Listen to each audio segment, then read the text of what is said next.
as a person who don't have a lot of time on the road, and on top of that, I hate, and I absolutely hate the fact that I have an air leak.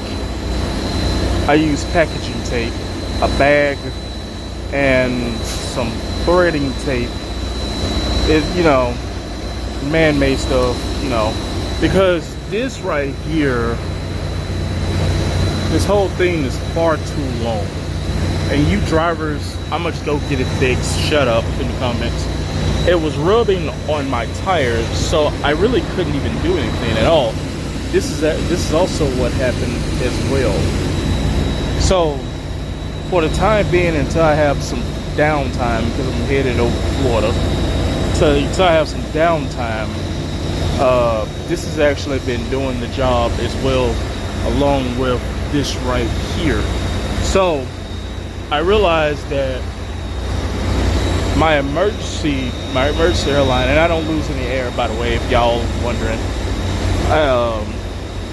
My emergency airline got caught on my tires, and it's a small hole that's in there, which is causing like that noise that you hear if you have on headphones.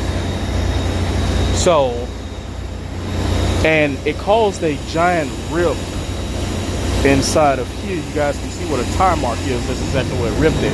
What to do is I had to end up putting some fire to it. You can see where it's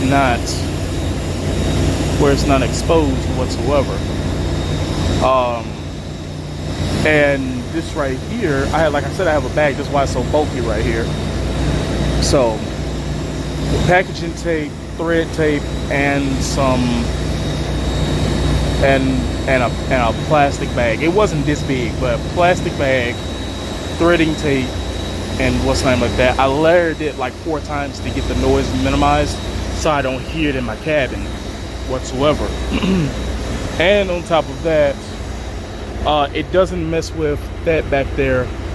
And on top of that, I can still move my tandems and push it in and then take off and so forth like that. That's why, if you have, like I said, again, if you have on headphones, this is what you're hearing right here.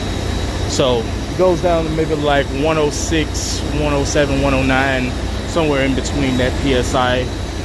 And on top of that, with a nice little braking, when I'm coming down from 121 to 115, it goes down to maybe like 105 to 106. So yeah, stay tuned for more adventures from Azrael. See you later. Have a blessed day.